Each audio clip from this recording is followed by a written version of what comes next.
की आन बान और शान शेरासी विधायक राजकुमार जी ध्वज साहब को आमंत्रित करता हूँ, वो आए और अपना उद्बोधन करके। राजकुमार जी, सबको जय जोहार। इस मंच पे विराजमान 56वां गांवों का ये संगठन जो है, इस संगठन के मुखिया, इस संगठन के वडील, हमारे समाज की धरोहर और हमारे आसपुर विधायक भाई उमेश जी डामोर, घाटोल से एक शानदार संघर्ष करने वाले भाई अशोक जी, और यहाँ स्थानीय विधायक प्रत्याशी रहे, साथ ही हमारे नवीन जी, हमारा गावना वडील, माताएं, बहने, युवा साथी, आप सबको मेरी ओर से हार्दिक जोहार और अभिनंदन करता हूँ।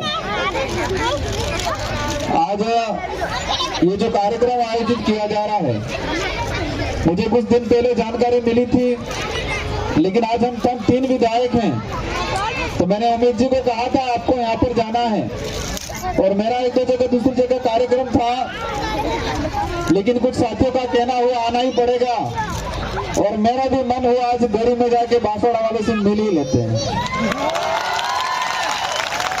रही बात है, संचालक महोदय भी कह रहे थे कि 2 मंत्रियों को हराया, राजस्थान में एक शानदार जीत दी, वो राजकुमार ये कह रहे थे, पर मैंने तो कुछ नहीं किया, 84 की जनता ने ही किया सारा कमाल। मैंने एक बात जरूर बोली थी कि हम जिन लोगों ने इस समाज के लिए जो समाज का सर्टिफिकेट लगा के विधायक बने, एमपी बने, और ये बन के जयपुर दिल्ली गए, और इन लोगों ने जाके इस क्षेत्र का, इस समाज का नुकसान किया है, इन लोगों का हम रगड़ा निकाल देंगे, ये मैं कभी कहा करता था। तो मेरी बात को 84 की जनता समझ गई, और 84 की जनता ने ऐसा रगड़ा निकाला कि सबकी जमानत जब्त हो गई। और मुझे गर्व है कि मैंने 84 की धरती पे जन्म लिया, आदिवासी समाज में जन्म लिया, और इस बार विधानसभा चुनाव में मैं मेरी विधानसभा में रहा ही नहीं था। मैं मार विधानसभा में भेजो तो मैं प्रचार विधार मार विधानसभा नहीं की दो, इसी जगह से आगे फरवाई तो, क्योंकि मार विधानसभा में चुनाव में नहीं लड़ते थे, 84 की जनता लड़ती थी चुनाव। और मैं कई बार कहता हूं कि हमारे पूर्वजों ने बलिदान दिया इस देश को आजाद कराने में, और इस बलिदान को हम किताबों में पढ़ते हैं, और इन किताबों में इसलिए पढ़ते हैं कि हमको कंपटीशन एग्जाम में पास होना है, इसलिए पढ़ते हैं, वो इतिहास है। मैं देखता हूं आज की युवा पीढ़ी, हम हमारे महापुरुषों का, जिन्होंने इस देश को आजाद कराने के लिए अपनी जानें गंवाई, त्याग दिया, भाग भाग कर जंगलों में रहा करते थे, एक शानदार एक इतिहास रहा है हमारे समाज का, गौरवशाली इतिहास रहा है, और इतिहास को हम लोग पढ़ते हैं, हमारे युवा पीढ़ी पढ़ रही है, पर इस पढ़ने के पीछे उद्देश्य क्या है? उद्देश्य मात्र ये है कि ये इतिहास पढ़ना मेरे सिलेबस में है, और मेरे सिलेबस में है तो मेरे एग्जाम में क्वेश्चन आ जाएगा, प्रश्न आ जाएगा, मैं पास हो जाऊंगा, पास हो जाऊंगी, ये सोच के पढ़ते हैं। आज गलत है कि नहीं है ये बात? हमें हमारा इतिहास इसलिए पढ़ना है कि हमारे अंदर की आत्मा जगे, हमारे पूर्वजों ने कितना बलिदान दिया है, वो सच्चाई जान सके हम लोग, और हम आने वाली पीढ़ी को सिखा सके कि हम वो देश के मालिक है, वो समाज के लोग हैं, जिस समाज के लोगों ने एक दिन के अंदर मानगढ़ में 1500 आदिवासी हमारे मारे गए थे, बलिदान दिया था, उस खून के लोग हैं, हम ये बताना पड़ेगा। लेकिन बड़े दुख की बात है कि हमारे पाठ्यक्रम में भी मानगढ़ के इतिहास को 3 से 4 लाइनों में समेट दिया जाता है। तो आज हम लोग यहाँ पर एकत्रित हुए, ये बड़े बुजुर्गों ने एक संगठन बनाया, संगठन इसलिए बनाया है कि हमारे लोग एकजुट रहें और एकजुट रह के इस देश के अंदर हम नाम रोशन करें। यहां से एकजुट होकर शिक्षा के क्षेत्र में काम करें, एकजुट होकर हमारे जो समाज की परंपरा रीति रिवाज है इसको बरकरार रखें। इसलिए आप लोगों ने ये कार्यक्रम किया। मैं इन मूर्तियों को धन्यवाद देना चाहूंगा, इन महापुरुषों को भी।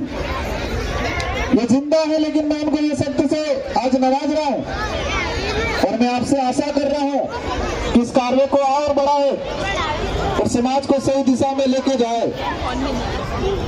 आज अभी सरपंच साहब से मुलाकात हुई मेरी, उन्होंने कहा मैं रिटायर्ड प्रिंसिपल हूं और वर्तमान में सरपंच हूं, 2 बार सरपंच हो गए। और सरपंच साहब ने मुझे याद दिलाया कि एमएलए साहब आपका पत्र मैंने पढ़ा, मैंने सभी सरपंचों को लव लेटर लिखा था, प्रेम पत्र लिखा था। क्या लिखा था? प्रेम पत्र। वो कौन सा प्रेम पत्र था?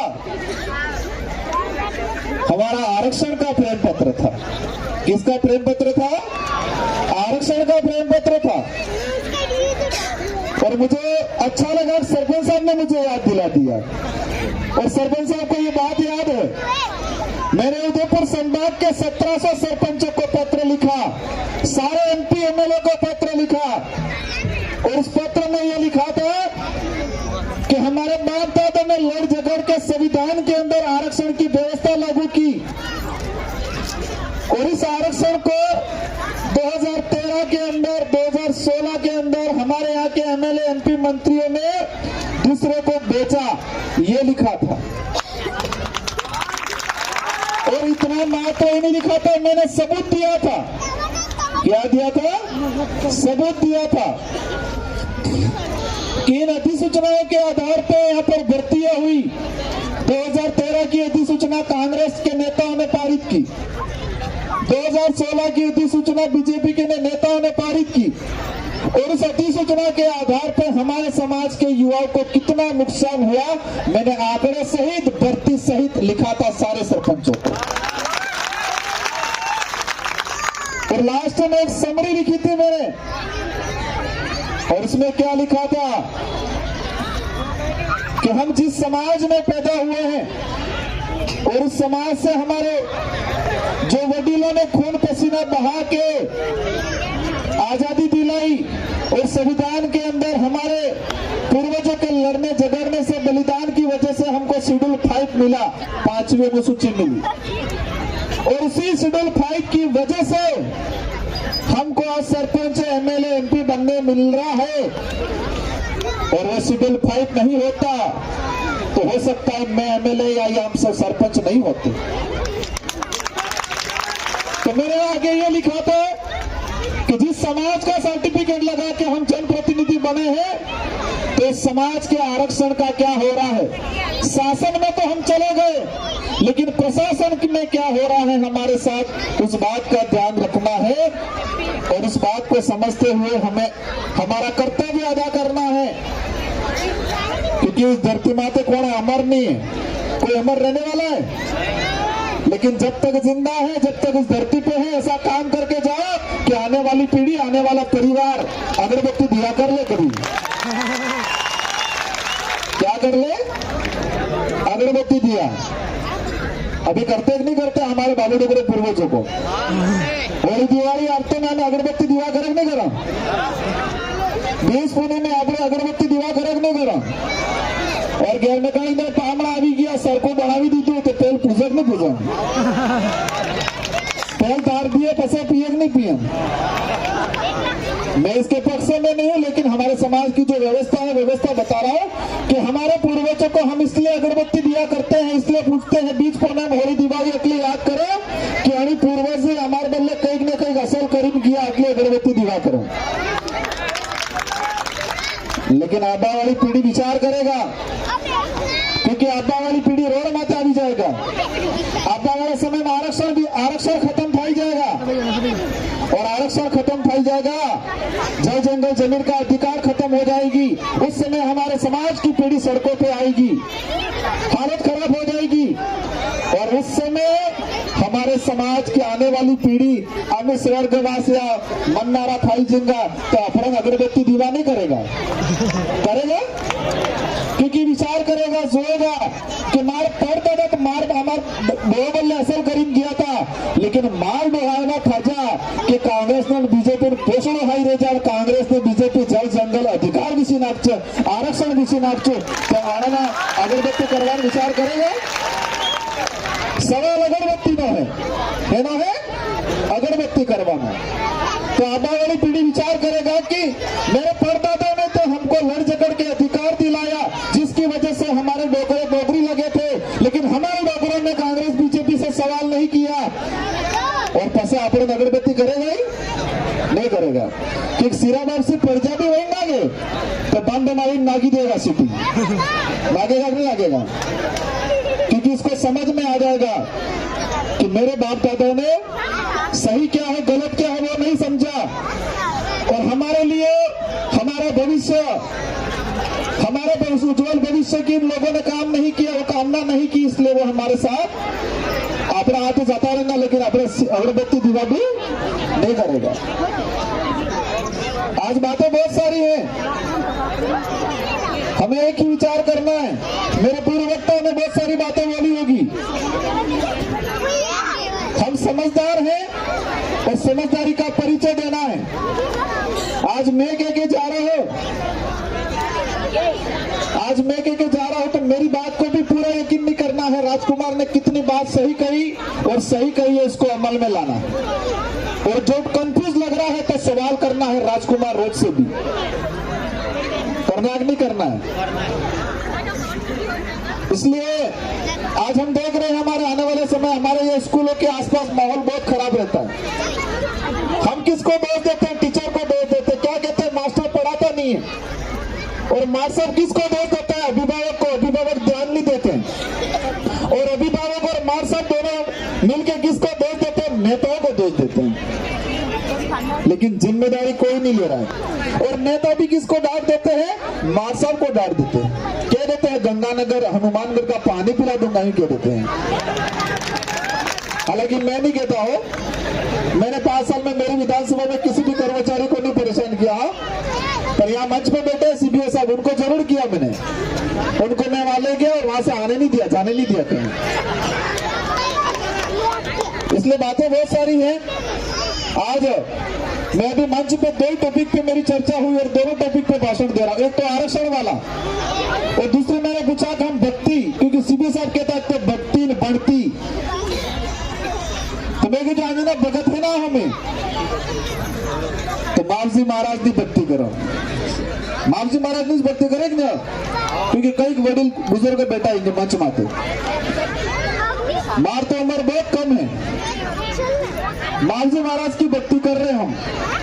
कुछ साथी गोविंद गुरु महाराज की करते हैं, कुछ मामजी संत सुरमाल महाराज की करते हैं, कुछ ज्योतिष महाराज की करते हैं। इन भक्ति के बारे में भी हमने अध्ययन किया और यहाँ पर मामजी महाराज की भक्ति का बखान हुआ, इसलिए मेरा मन कर गया एक बात बोलने का। बोलूं कि नहीं बोलूं? मैं बागीदोरा विधानसभा में गया था अभी प्रचार के दौरान, और बागीदोरा विधानसभा में प्रचार के बाद मैंने कुछ चर्चाएं की। बच्चों को, कार्यकर्ताओं को पूछा क्या मामला है, सब ठीक चल रहा है? माइक ने गड़बड़ दे दी।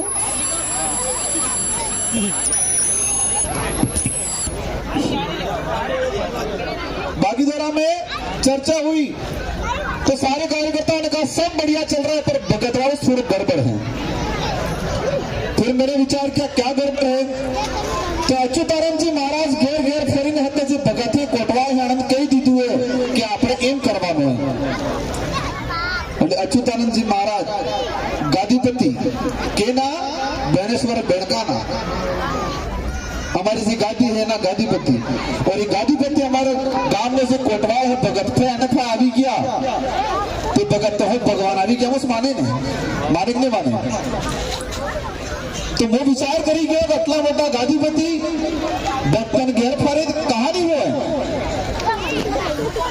ये समस्या है, इस समस्या का कारण क्या है? मैं कारण जानने के लिए निकला और कारण अंत में ये जाना कि मामजी महाराज की भक्ति और मारजी महाराज ने से गादी है कुंवारी गादी।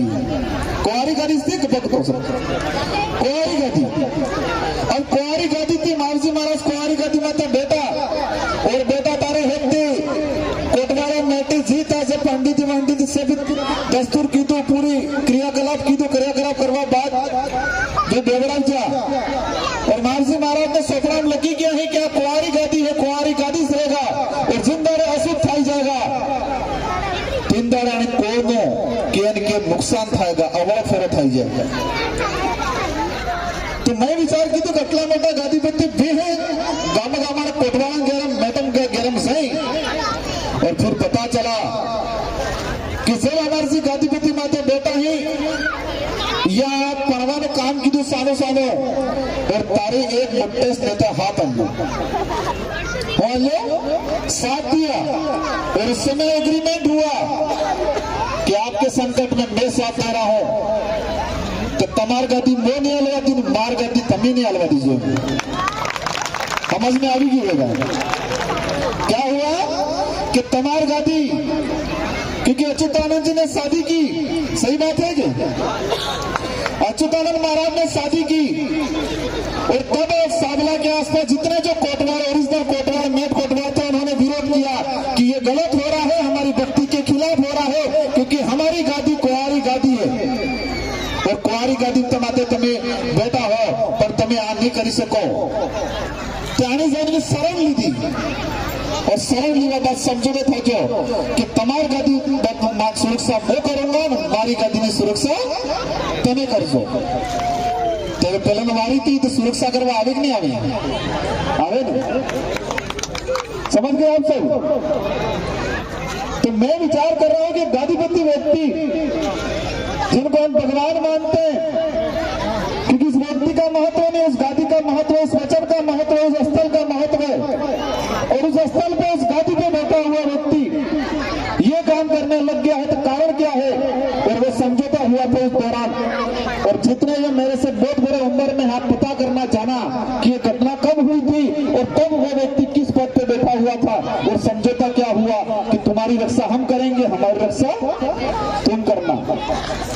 तो क्या हमारी भक्ति में बेड़ पार जग नहीं पड़ जो इस कौम का नुकसान किया कि नहीं किया, भक्ति का नुकसान किया कि नहीं किया और उसका परिणाम ये है कि आज बेनेश्वर के अंदर लगभग ये 200-300 बीघा जमीन है लेकिन हमारे समाज के नाम से कहीं 5 बीघा भी जमीन नहीं है। इन लोगों ने ट्रस्ट बनाया, क्या बनाया, ट्रस्ट बनाया और उस ट्रस्ट में हमारा एक भी आदमी नहीं और सारी जमीनें बेच दी दूसरे लोगों को। ये समाज का नुकसान किया है साथियों। ये क्रांति है, क्या है, क्रांति है। ये पार्टी, ये विचारधारा, ये चुनाव लड़ने के लिए ही नहीं है। चुनाव एक माध्यम है, एक आधार है। ये आने वाले भविष्य का निर्माण करना है। हमारा तो हो गया लेकिन आने वाले बच्चों का भविष्य किस तरह से तय करना है उसकी लड़ाई है ये। हमारी भक्ति को भी बचाना है, जल जंगल जमीन को भी बचाना है, आरक्षण को भी बचाना है, हमारी कोल को बचाना है। ये लड़ाई है। हर व्यक्ति को कुछ न कुछ करके जाना है। किसी भी व्यक्ति को, किसी भी महिला को अपने आप को कमजोर या छोटा नहीं समझना है। हर व्यक्ति अपने आप में एक महत्वपूर्ण है, एक ताकतवर है और हम जहां पर भी है, जिस भी पद पे हैं, हमें अच्छा काम करके जाना है। आने वाली पीढ़ी के लिए काम करके जाना है, तात्काल के लिए नहीं सोचना है। वर्तमान में तो सब जीते हैं, भविष्य का सोचना है, भविष्य का निर्माण करके जाना है। मुझे आप सबसे उम्मीद है कि मेरी जो बातें हैं वो समझी होगी और यहाँ के साथियों ने मुझे दिया है एक चिट्ठी। वो वसुंधरा और बचनलाल वाली चिट्ठी नहीं है, उस पर भी बात कर लेते हैं, उस पर भी बात कर लेते हैं। क्या देश के अंदर वर्तमान में लोकतंत्र है, राजतंत्र है? पानी हलवाने में राजस्थान के अंदर या देश के अंदर लोकतंत्र एक राजतंत्र है।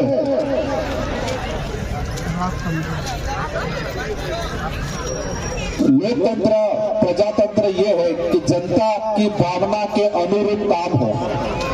क्या हो? जनता ने भावना ने अनुरूप। राजस्थान में चुनाव इसलिए हुए क्योंकि लोकतंत्र है, और ये लोकतंत्र इसलिए है कि हमने ईस्ट इंडिया कंपनी अंग्रेजों से आजादी ली, इसलिए लोकतंत्र है। और लोकतंत्र के तहत हमारे यहाँ चुनाव हुए राजस्थान में, और राजस्थान की 7.5 करोड़ जनता ने अपना वोट देके 120 से 126 तो बीजेपी के विधायक बनाए, 70-78 कुछ कांग्रेस के बनाए, निर्दलीय बनाए, अपन बनाए। कोई दिक्कत नहीं, बीजेपी के बहुमत बना 126 विधायक बीजेपी के। इस बात को गौर से समझना, ये बहुत बड़ी बात है। बीजेपी का बहुमत बना राजस्थान में, कोई दिक्कत नहीं। जनता ने उनको 126 विधायक दिए, जनता की भावना के अनुरूप 126 विधायक चुन के गए। अब 126 विधायकों का भावना के अनुरूप विधायक दल का नेता होना चाहिए था, मुख्यमंत्री होना चाहिए था, नहीं होना चाहिए था, तो लोकतंत्र होता। 126 में से 125 को पता ही नहीं है कि हमारा नेता कौन है, ऊपर से तबका। तो लोकतंत्र रहा कि राजतंत्र रहा? राजतंत्र रहा। लोकतंत्र जनता की भावना के अनुरूप काम है। तो राजस्थान की जनता ने बीजेपी को बहुमत दिया क्योंकि लोकतंत्र है। तो लोकतंत्र में 126 विधायक थे, तो कम से कम 100 विधायकों की भावना के अनुरूप उनके विधायक दल का नेता होना चाहिए था, नहीं होना चाहिए था, तो लोकतंत्र कहलाता। ऊपर से तबका, तो लोकतंत्र रहा, राजतंत्र रहा? राजतंत्र रहा। ये बात हमको समझनी पड़ेगी कि नहीं पड़ेगी? आप सबको खूब धन्यवाद। आप सबने हमें आमंत्रित किया, मान सम्मान दिया, दिल से स्वागत किया, इसलिए आप सभी को खूब धन्यवाद। और यहाँ की कमेटी ने मुझे एक चिट्ठी पकड़ाई है, उस चिट्ठी से मेरी बात वहां तक चली गई। उस चिट्ठी में लाइब्रेरी के लिए कहा गया है, और मैं अवश्य इस मंच से, क्योंकि मैंने 5 साल तक मेरे विधानसभा में कहीं घोषणा नहीं की, इसलिए मेरे को 1,11,000 वोट मिले। मैंने कहीं, मेरे आज तक का इतिहास रहा है, मैं किसी भी कार्यक्रम में कोई घोषणा नहीं करता। मैं कह देता हूं मेरी योग्यता, मेरे कार्य क्षेत्र के अनुरूप मैं जो भी हो मदद करा दूंगा। और मैं आज कह के जा रहा हूं, लाइब्रेरी की डिमांड आई है, बहुत अच्छी मांग आई है कि हमारे यहाँ लाइब्रेरी होनी चाहिए। आप भवन की कहीं व्यवस्था करा देना, और लाइब्रेरी के अंदर जो भी व्यवस्था होगी, अच्छी 1 क्लास की किताबें या जो भी छोटा मोटा फर्नीचर, हम मदद कराएंगे पूरा। लेकिन पढ़ना है, और पढ़ना पास होने के लिए नहीं पढ़ना है, पढ़ना इसलिए है कि हमें जानना है, हमें ज्ञानी बनना है, इसलिए पढ़ना है। बाकी पास होने के लिए पढ़ गए तो मामला गड़बड़ हो जाएगा। युवा साथियों विशेषकर ध्यान रखना, युवा साथी विशेषकर, ये उम्र है, इस उम्र में कुछ कर गुजरना है, इस उम्र में कुछ कर गुजरना है, और ऐसा कर गुजरना है कि आने वाली पीढ़ियां याद करे, और आने वाली पीढ़ियां शांतिपूर्वक सुकून से जिए, ऐसा करके जाना। देश का इतिहास उठा के देख लो, बड़े बुजुर्ग का आशीर्वाद होता है, बड़े बुजुर्ग